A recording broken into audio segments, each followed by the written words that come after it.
The night before they were supposed to leave, the Alpha came to find Yuna. The massive Valther stood at the edge of camp and made a specific sound. One Yuna had learned meant, "Follow me." She looked at Captain Kiwan, who nodded. "Go, I think this is important." Yuna followed the Alpha into the forest. Bile limped along beside her, unwilling to be left behind. The 2 moons of Varro 7 were both full tonight, casting silver light through the trees. The forest was beautiful and strange, and Yuna realized she would miss it. They came to a large clearing she had never seen before. The entire pack was already there, sitting in a massive circle. In the center burned a large fire. The flames danced and crackled, sending sparks up into the night sky. Winter Frost stood near the fire. When the elder saw Yuna, it made a welcoming sound. Yuna walked forward slowly, Bill at her heels. The Alpha gestured with its massive head, indicating Yuna should stand near the fire. She did. The pack closed in around them, forming a tight circle. Every member of the pack was here, from the oldest adults to the smallest cubs. Hyjin's voice crackled through Yuna's communicator. "Yuna, your location signal just moved." "Where are you?" "I'm in a clearing with the entire pack," Yuna said quietly. "I think something's about to happen. Should we come?" Yuna looked at the faces surrounding her. The pack, her pack. "No, this feels private, important. Let me see what they want." The Alpha stepped forward and began to speak. The sounds were long and complex, full of meaning.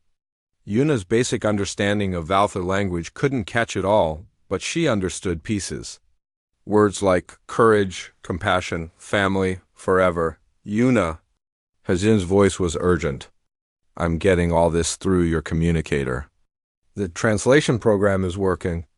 Oh my stars, Yuna, they're performing a ceremony.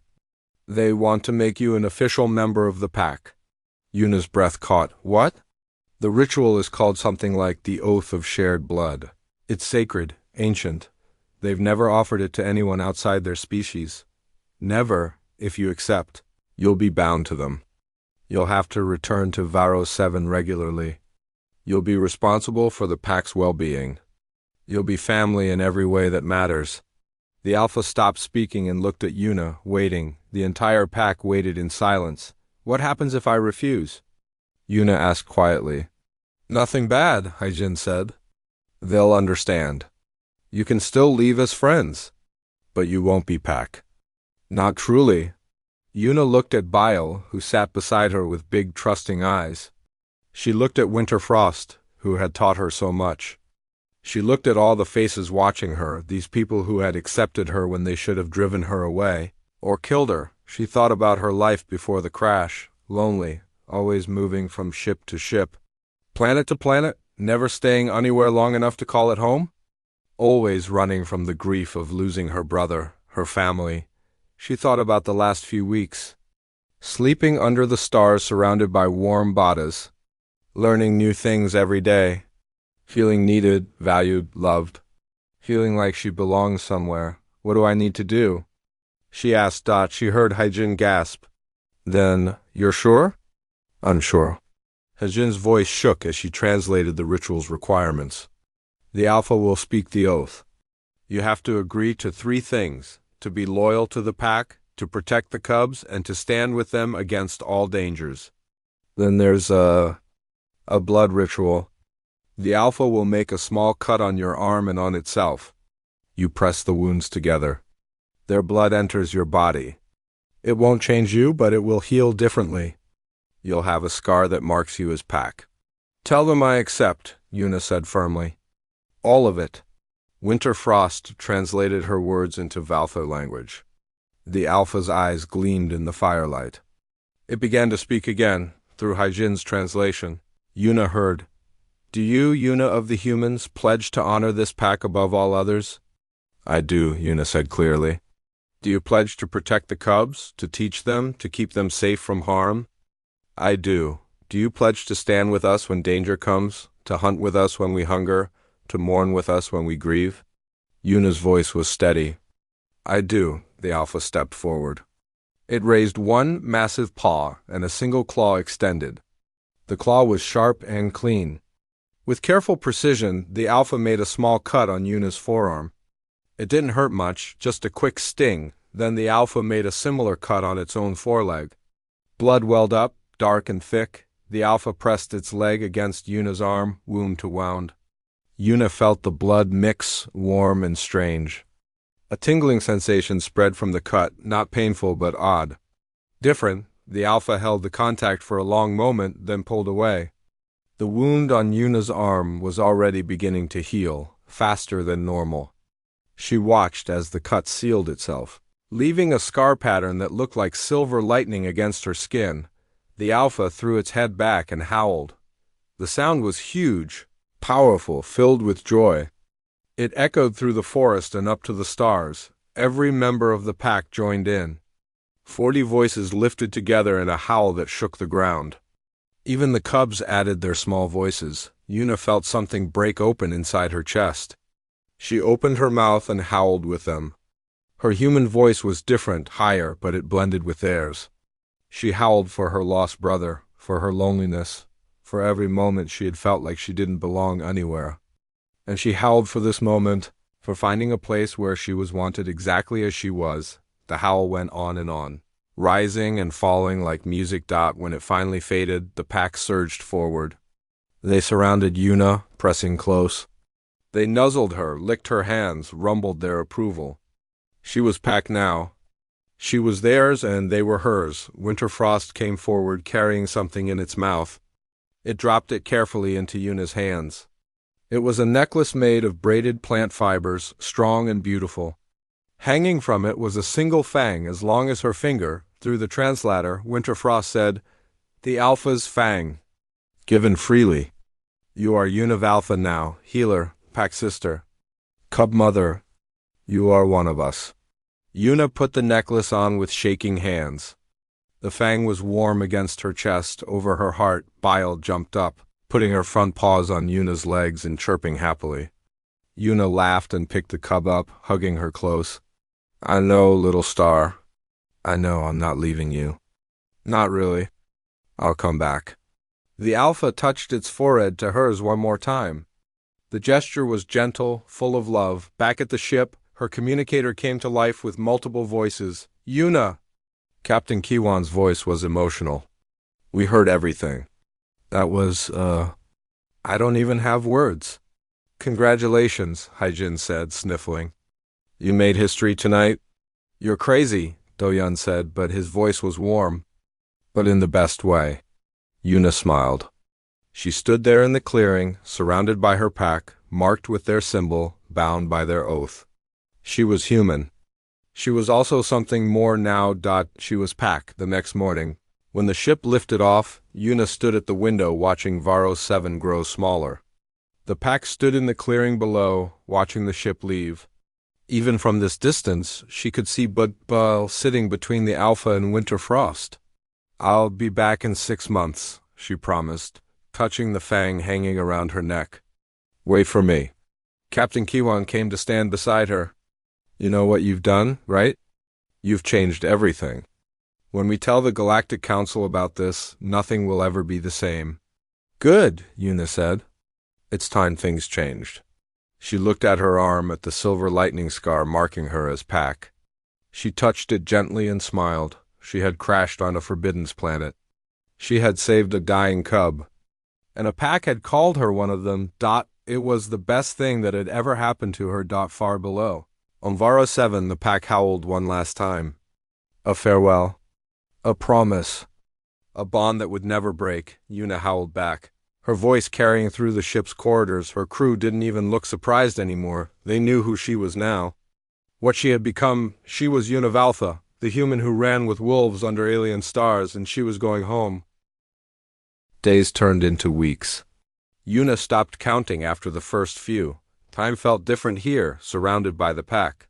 She fell into their rhythms, their patterns, their way of life. Bile's leg healed remarkably well. The cub was running now, though with a slight limp that might always be there. She stayed close to Yuna constantly, sleeping curled against her at night and following her everywhere during the day. When Yuna walked, Bile walked beside her. When Yuna sat, Bayol lay at her feet. The pack had given her a name. They couldn't say Yuna exactly, but they made a sound that was close, a soft howl followed by a rumbling purr. Haijin told her it meant something like gentle paws or healer who runs with us. The translation wasn't perfect, but the meaning was clear. She was one of them now. Captain Kiwan finally gave in and authorized the rest of the crew to make contact. Repairs on the ship were taking longer than expected anyway. They needed parts that would take weeks to fabricate. Why not use that time to learn? Doyun came first, nervous and apologetic. I'm sorry I ran that first day, he said. I should have stayed with you. Yuna smiled. You were scared, that's normal. You were scared too, but you stayed. Fear doesn't mean you can't be brave, she said. It just means being brave is harder. The Valthar were curious about Doyun, but less interested than they had been in Yuna. He was allowed to stay, allowed to observe, but he wasn't pack. Not yet, that took time. Haijin came next, bringing her translation equipment. She spent hours recording Valthar vocalizations, trying to build a better translation program. The Grey Elder seemed fascinated by the technology and would sit for long periods, making different sounds for Haijin to record. They have grammar, Haijin explained excitedly one evening. Actual grammar. Different howls mean different things, and the order matters. It's a real language, not just animal sounds. Did you think they were just animals? Yuna asked. Haijin looked embarrassed. I guess I did. I'm sorry. That was wrong of me. The Valthar language was complex. A low growl followed by two short barks meant danger nearby. A high-pitched whine followed by a howl meant food found. A rumbling purr meant contentment, safety, family. There were dozens of sounds, each with specific meanings. Yuna learned that the Alpha's name was something like Thunderstone, a deep rumble followed by a clicking sound. The Grey Elder was Winter Frost. Bile's name in their language was Star That Fell From Sky.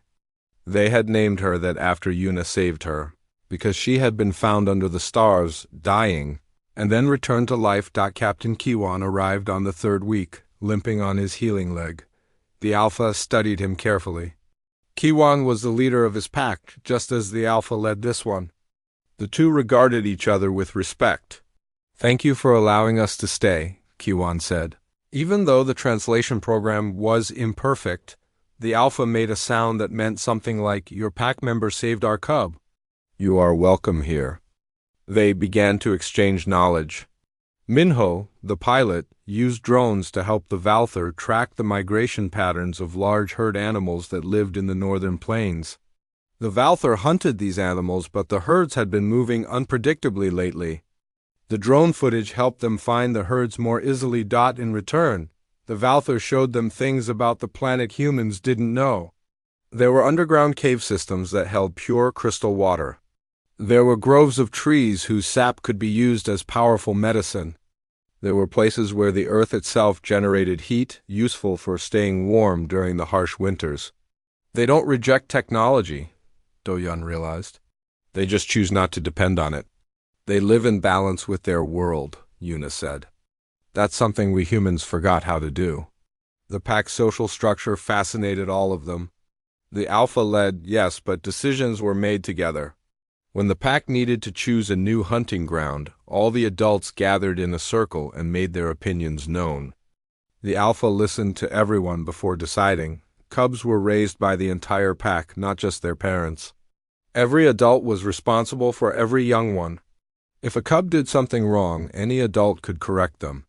If a cub was hurt or scared, any adult would comfort them. Yuna saw this one day when a young cub fell and scraped its paw. 3 adults immediately rushed over. One licked the wound clean, another brought healing plants. A third distracted the crying cub with a game. The cub's actual mother was off hunting and didn't even know it had happened. But the cub was cared for anyway. That's how it should be, Yuna said quietly. Everyone taking care of everyone. One evening, as they sat around a fire the humans had built, Bile asleep in her lap, Yuna asked Haijin a question. Can you ask Winter Frost why they accepted me? Really ask. I need to understand. Haijin spoke slowly into her translation device, and it produced a series of howls and growls. Winter Frost listened. then responded at length. The translation came through rough but understandable. You showed courage. You showed compassion. You risked yourself for a cub that was not yours. This is pack behavior. This is what makes family. Not blood, not species, actions, heart. You have a pack heart. Yuna felt tears prick her eyes. Tell them thank you. Tell them this means everything to me. The days passed peacefully. Yuna taught the Valther about human medicine. She showed them how to set broken bones properly, how to clean wounds to prevent infection, how to recognize signs of sickness before they became serious.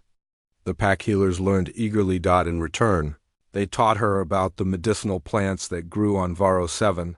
Some stopped pain, some fought infection, some helped wounds heal faster, some calmed anxiety or helped with sleep. The planet was full of natural medicine that humans had never studied because they were forbidden from landing here. This knowledge could help millions of people, Haijin said. If only we could share it. Maybe we can? Captain Kiwon said thoughtfully. Maybe it's time to change some rules. One night, the ship's repairs were finally complete. They could leave whenever they wanted. The crew gathered to discuss it. We should report this, Kiwon said. What's happened here is too important to keep secret. The Valther aren't monsters. They're people. Intelligent, compassionate people. The Galactic Council needs to know. They'll want to study us, Winterfrost said through the translation device. The Elder had learned to understand what the device was for. They'll want to change us. Not if we tell the story right, Yuna said. She looked at the Alpha, at Winter. Frost, at all the pack members who had become her family. Not if we make them understand what I learned here. That different doesn't mean dangerous. That we have more in common than we have differences, the Alpha rumbled thoughtfully. Then it made a decision. It touched its forehead to Yuna's, then to Captain Kiwon's. The translation came through, Tell your people our story. Tell them we wish to know them, but slowly, carefully, with respect. We will, Kiwon promised, that night. As Yuna lay under the stars with Bagul curled against her, she thought about what came next. Going back to human civilization. Telling people about this place, about these people. Fighting to change laws that were wrong. It would be hard. But she wouldn't be alone. She looked at the pack sleeping around her. Her pack, her family .byo stirred and made a soft chirping sound in her sleep. Yuna stroked her fur gently. Don't worry, little star, she whispered. I'll come back, I promise. This isn't goodbye. The Alpha, lying nearby, opened one eye and looked at her. In that look, Yuna saw understanding, saw trust, saw acceptance. She was pack now, and pack never truly left each other. No matter how far they roamed, they always came home. Yuna woke to complete silence. That was wrong. The forest was never silent. There were always sounds, birds, insects, the wind through the silver-barked trees. But now there was nothing. She sat up carefully, trying not to disturb Bale. The cub was still sleeping peacefully against her side. The Valther who had been resting nearby were all standing now, their bodies tense. They were looking at something behind her. Every instinct told her not to turn around. But she had to. She turned her head slowly. The Alpha stood at the edge of the clearing. She knew it was the Alpha immediately. This Valther was massive, easily 3 meters tall at the shoulder. Its fur was midnight blue with streaks of silver running through it like lightning. Scars crossed its face and body, telling stories of countless battles.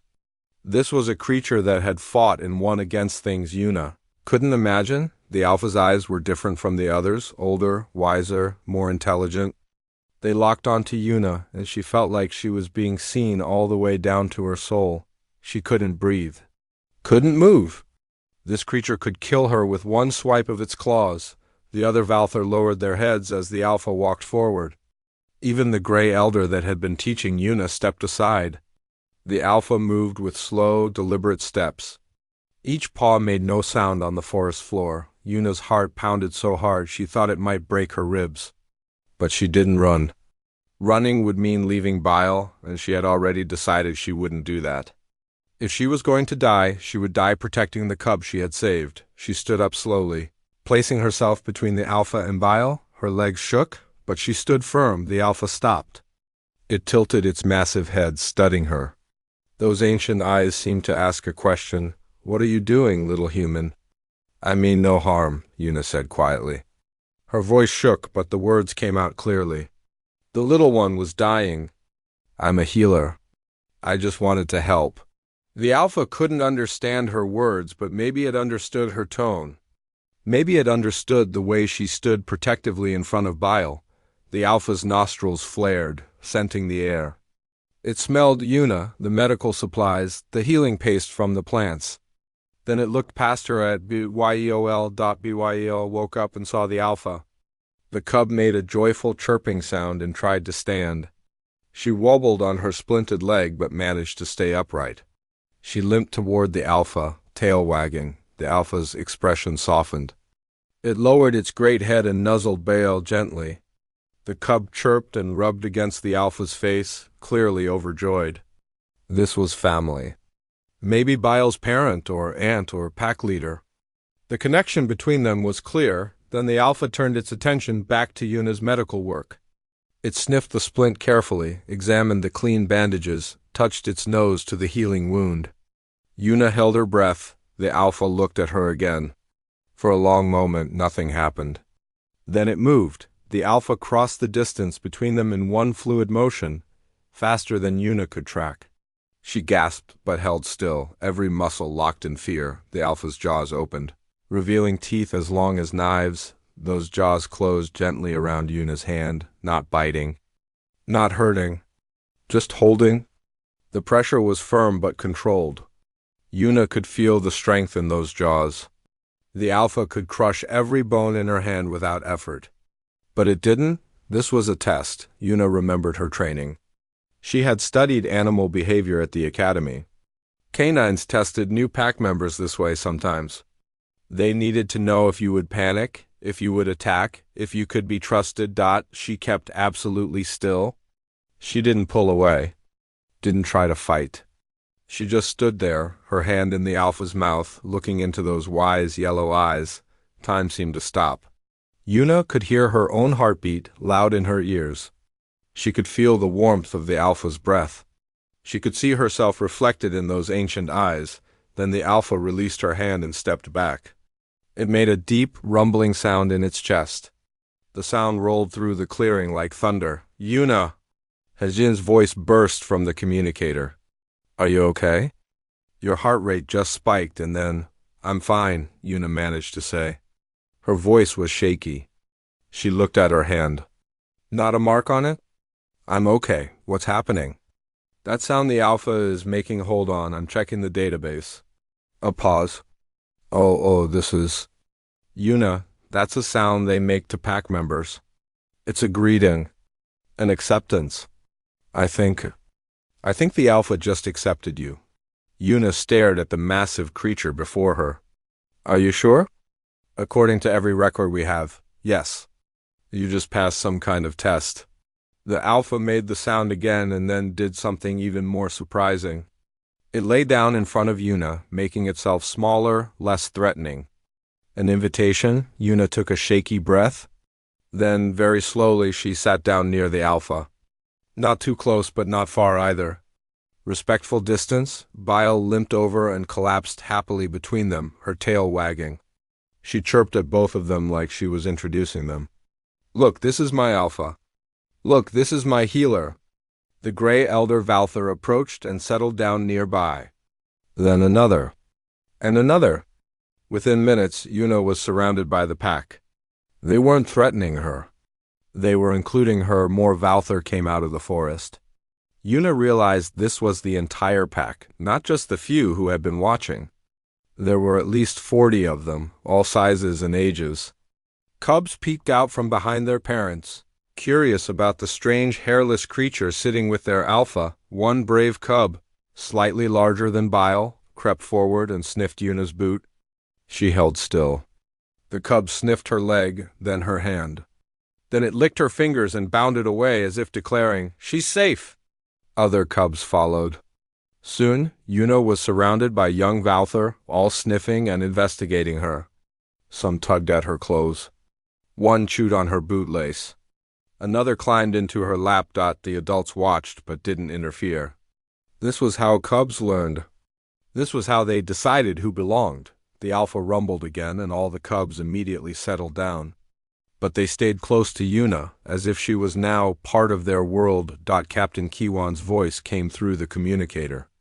Yuna, what's your status? I'm, sitting in the middle of a Valther pack, she said, still not quite believing it. With cubs climbing on me? A long silence. Say that again? The alpha accepted me. I think I'm part of the pack now. Another silence. Then, well, that's unexpected. Haijin came back on. Yuna, this is unprecedented. The Valther have never accepted an outsider. Never. You need to be very careful. We don't know what this means or what they expect from you. I know, Yuna said. She looked at the alpha, who was watching her with those wise eyes. But I think they just want to know I won't hurt their young. That I can be trusted. Can they trust you? Captain Kiwan asked why you had thought about that. She looked at Bile, who was sleeping peacefully with her injured legs stretched out. She looked at the cubs playing nearby. She looked at the adults who had brought her food and medicine and comfort. Yes, she said firmly. They can trust me. The alpha made a softer sound, almost like a sigh of satisfaction. It stood up and walked to Yuna. Before she knew what was happening, the alpha pressed its massive forehead against hers. The gesture was gentle, almost tender. That's a pack-bonding behavior, Haijin whispered through the communicator. Yuna, you're not just accepted. Your family. Tears ran down Yuna's face.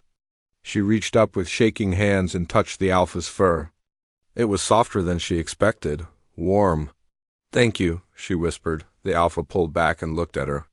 Then it did something that made Yuna's heart stop. It bowed its head to her. The pack leader was bowing to her. All around the clearing, the other Valther lowered their heads too. Even the cubs, copying their elders, ducked their heads down. What does that mean? Yuna asked. Haijin's voice was filled with wonder. I don't know. There's nothing in the records about this. You're in completely uncharted territory. But Yuna thought she understood. She had saved one of their cubs when she could have walked away. She had stayed even when it put her in danger. She had shown them what she valued most: compassion, courage, loyalty. She had shown them what it meant to be pack, and they were showing her that they understood. The cub's fever broke just before dawn. Yuna had stayed awake all night, changing bandages and dripping water into its mouth. Her back ached from sitting on the hard ground. Her eyes burned from exhaustion. But the cub was breathing easier now. She had removed the trap carefully, piece by piece. The leg was badly damaged, but not beyond saving. She used tissue regeneration gel from her medical kit, the same kind they used on humans. She hoped the Valther biology was similar enough for it to work. The wound was clean now, wrapped in white bandages. She had splinted the leg using metal strips from the ship's wreckage. It wasn't perfect, but it would hold. Good morning, little one, she whispered. She had started calling the cub Bail in her mind. It meant star in Korean. The cub had a white patch on its forehead that looked like a star. Bail's eyes fluttered open. Those yellow eyes looked at her with less fear now. The cub sniffed her hand cautiously, then licked her fingers. Yuna smiled. It was the first time she had smiled since the crash. She shared her protein bar with Bail, breaking it into small pieces. The cub ate hungrily. Good. Appetite was a sign of recovery. That's when she felt it. The hair on the back of her neck stood up. She wasn't alone. Slowly, very slowly, she turned her head. Yellow eyes stared back at her from the forest. Dozens of them. The adult Valther had found them. They were magnificent and terrifying. Each one was easily 2 meters tall at the shoulder, with thick fur that ranged from silver to deep blue-black. Their teeth were as long as her fingers. Their claws could tear through metal. They stood perfectly still, watching her, waiting. Yuna's heart hammered in her chest. Her survival instinct screamed at her to run. But she stayed still. Running would trigger their hunting response. And besides, she wouldn't leave BYEOL. One of the Valther growled low. The sound vibrated through the ground. I'm not going to hurt the cub, Una said quietly, even though they couldn't understand her words. Maybe they would understand her tone? I'm helping, see? She gently touched Bile's bandaged leg. The cub nuzzled against her hand, making a soft chirping sound. The adult Valther tilted their heads, watching. None of them moved closer, but none of them left either. Hours passed. Una sat with Bile, checking the cub's vital signs with her medical scanner. The Valther watched from the shadows. It was the strangest standoff she had ever experienced. Her communicator crackled. Hejin's voice came through, shaky with fear. Una, we're detecting multiple Valther biosignatures surrounding your position. At least 20 adults. They formed a complete circle around you. Please respond. Una pressed the button. I'm here. I'm okay. You need to come back to the ship, now. I can't move Bale yet. The leg needs more time to stabilize. Bile? The cub. I can't leave. She heard Captain Kiwan's voice in the background. Tell her that's an order. Did you hear that? Hejin asked. Captain says I heard him. Tell him I'm sorry, but I can't follow that order. Silence. Then, Una, they're going to kill you. Maybe, but they haven't yet. More silence. Then Hejin sighed. Doyan is bringing more supplies. If you're going to be stubborn about this, at least don't starve. Thank you. Doyan arrived an hour later, looking pale and terrified. The Valther growled as he approached, showing their teeth. He froze. It's okay. Una called out. He's helping with the cub. He's a friend. She didn't know if they understood, but the growling stopped. Doyan practically ran to her, dropped the supplies, and ran back.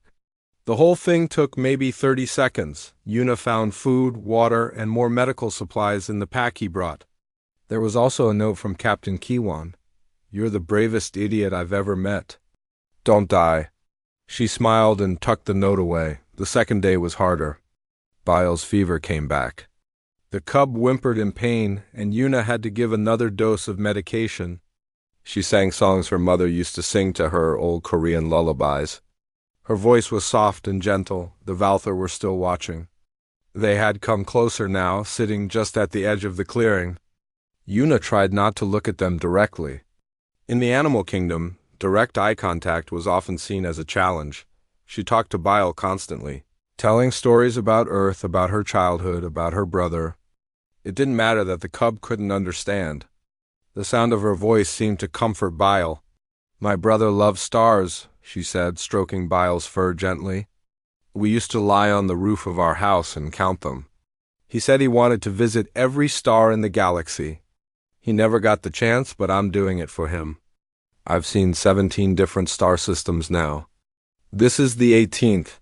Bile made a small chirping sound and pushed her head into Una's hand. On the third morning, Bile stood up for the first time. The cub wobbled on 3 legs, keeping the injured one lifted. But she was standing. She took one step, then another. Then she fell. Una caught her. Easy, little star. One step at a time. A deep rumbling sound filled the clearing. Una looked up sharply. The Valther were purring? No, not purring. It was different. But it sounded approving. Hejin's voice crackled on the communicator. Una, are you hearing that sound? Yes, what is it? I'm checking our database. Hold on, a pause. That's interesting. According to our records, that's a sound Valther make to members of their pack. It's a positive social bonding noise. They're bonding with me? I think they're accepting what you're doing. Una looked at the watching Valther. One of them, an older one with gray fur, stood up and walked slowly into the clearing. Una's breath caught in her throat. The gray Valther approached Bile and sniffed the cub carefully. Then it turned to Una. Those ancient yellow eyes studied her for a long moment. Then the Valther did something unexpected. It turned and walked back into the forest. A few minutes later, it returned carrying something in its mouth. It dropped it at Una's feet. It was a bundle of plants wrapped in large leaves. The gray Valther nudged the bundle toward her, then touched Bile's injured leg gently with its nose. It looked at Yuna and made a soft huffing sound. I think it's giving you medicine, Hyjin said through the communicator. Plants they use for healing. The gray Valther carefully unwrapped one of the leaves. Inside was a paste made from crushed plants. It dipped its paw in the paste and dabbed it on a small scratch on its own leg, showing Yuna. It's teaching me, Yuna whispered. She took some of the paste and carefully applied it to Bile's wound, around the edges where her own bandages didn't cover. The cub relaxed immediately. Whatever was in that paste, it was working as a pain reliever. The gray Valther made that rumbling sound again. Then it lay down near them, close but not touching. Guarding them, more Valther emerged from the forest. They brought offerings, fresh meat still warm from a hunt, water carried in broad leaves, more healing plants. They arranged everything near Yuna like gifts. One brought a soft pile of moss and nudged it under Bile to make her more comfortable. Another brought fur that had been shed, laying it down to make a bed. They were helping. Yuna felt tears sting her eyes. She had expected to die here. Instead, she was being accepted. Thank you, she whispered to the Valther around her. Thank you. That night she slept surrounded by the pack, with Bile curled against her chest and the sounds of the forest all around her. For the first time since the crash, she felt safe. The alarms screamed through the research vessel like wounded animals. Yuna gripped her seat as the ship shook violently, her knuckles white against the armrest. Through the window she watched the planet Varro 7 grow larger and larger, its purple forests and silver rivers rushing up to meet them. Brace for impact, Captain Kiwan shouted from the command deck. His voice was steady, but Yuna could hear the fear underneath. The ship hit the ground hard. Metal screamed. Glass shattered. Yuna's head snapped forward, then back. Everything went dark. When she opened her eyes, smoke filled the cabin. Her ears rang with a high-pitched whine. She unbuckled her seatbelt with shaking hands and looked around. Heijin, the communications officer, was pulling herself up from the floor. Blood ran down her forehead, but she was alive. Minho? Yuna called out. The pilot didn't answer. She crawled toward his seat and checked his pulse. Still alive but unconscious.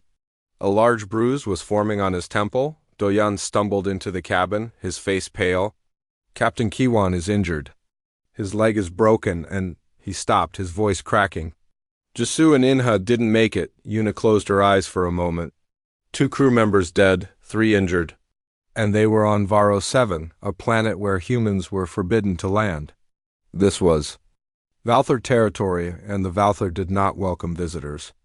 The Valther were known throughout the galaxy as fierce Volf-like creatures who protected their world with deadly force. Stories told of ships that landed here and were never heard from again. The Galactic Council had made it clear, stay away from Varro 7. But the solar flare had damaged their engines. They had no choice. For 3 days, the survivors worked on repairs. Captain Kiwan directed them from a makeshift bed, his broken leg splinted with metal rods from the ship. Minho woke up on the 2nd day but couldn't remember the crash. Heijin tried desperately to send a distress signal, but the solar flare had fried most of their long-range equipment. Yuna treated their injuries and tried to keep everyone calm. At night, she could hear sounds from the forest. Howls that weren't quite like wolves. Movements in the shadows.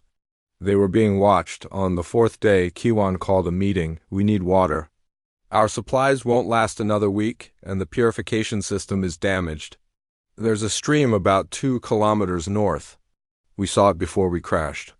I'll go, Yuna said. Doyan shook his head. Are you crazy? The Valther are out there.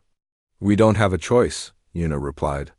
Minho can't walk far yet, Captain Kiwan can't walk at all, and Heijin needs to keep working on the communications. That leaves you and me. I have medical training if something goes wrong. Doyan looked like he wanted to argue, but he just nodded. They set out at dawn, each carrying empty containers. The purple forest was beautiful but strange. The trees had silver bark and leaves that shimmered like metal. Strange birds called from the branches, their songs like wind chimes. Every shadow made Yuna's heart race. They found the stream easily, The water was clear and cold. While Doyun filled the containers, Yuna scanned the area with her medical sensor, checking if the water was safe to drink. That's when she heard it. A small, weak sound. A whimper. "Did you hear that?" she asked. Du-Hyan looked up. "Hear what?" The sound came again. It was coming from deeper in the forest. Yuna stood up, listening carefully. "Yuna, we should go back," Doyun said nervously. "We have the water." But Yuna was already walking toward the sound. Something was hurt. Something needed help. She couldn't ignore that. She found the cub in a small clearing. It was caught in a metal trap, the kind old poachers used before the Galactic Council banned hunting on protected worlds. The cub was small, about the size of a large dog with gray-blue fur and yellow eyes. Its hind leg was crushed in the trap's jaws, the wound infected and oozing. The cub looked at her and whimpered again. Those yellow eyes were filled with pain and fear, but also something else. Hope. Yuna's heart broke. "Oh no," Doyun said from behind her. No, that's a Valther cub. Yuna, we have to go, now." "It's dying," Yuna said softly. "It's not our problem." "Do you know what the Valther do to people who touch their young?" "They'll kill us all." Yuna knelt down slowly. The cub tried to pull away but couldn't. The trap had it pinned. She could see the bone through the infected flesh. The cub had been here for days, maybe longer. Without help, it would die. "Yuna!" Doyun grabbed her arm. "Captain's orders were to get water and come back." "We're leaving." She pulled her arm free and looked at him. "Then go. I'm staying." "You can't be serious. I'm a medic, Doyun. I took an oath to help those who are suffering. I don't care if it's human or alien. That's a child, and it's dying." "It's a Valther? When the pack finds us here, then they find us? I'm not leaving." Doyun stared at her like she had lost her mind. Maybe she had. But when she looked at the cub's eyes, she saw her younger brother Jiho. He had died in a colony accident when Yuna was 16. She remembered holding his hand in the hospital, seeing that same desperate look. She had been helpless then. She wasn't helpless now. "Go back to the ship," she said quietly. "Tell Captain Kiwan what happened. Tell him I'm sorry. Yuna, go." Doyun stood there for a long moment. Then he picked up the water containers and ran. Yuna listened to his footsteps fade away. Then she turned back to the cub. "Hey there, little one," she whispered. "It's okay. I'm going to help you." She opened her medical kit with steady hands, even though her heart was pounding. The cub watched her with those yellow eyes. It growled softly, a warning. But it was too weak to do much else. Yuna took out a sedative injector. She had to guess the dosage based on the cub's size and what she knew about Earth canines. Too little and it wouldn't work. Too much and she could kill it. She took a deep breath and pressed the injector. Against the cub's neck, the cub's eyes slowly closed. Its breathing became slow and steady. Yuna waited a moment to make sure it was fully asleep. Then she got to work. The sun was setting when Doyun came back. He brought more medical supplies and food. His hands were shaking. "Captain Kiwan is furious," he said, "but he sent these." Yuna didn't look up from her work. She was cleaning the wound, removing dead tissue bit by bit. "Thank you. The whole crew thinks you're insane. Maybe I am." Doyun watched her work for a moment. "Why are you really doing this?" Yuna's hands paused. "Because someone has to. Because it's the right thing to do, and because—" She looked at the sleeping cub. "Because I couldn't save my brother, but maybe I can save this one." Doyun said nothing. He just set down the supplies and left. Yuna worked through the night, alone in the alien forest with a dying cub and the sound of howls in the distance.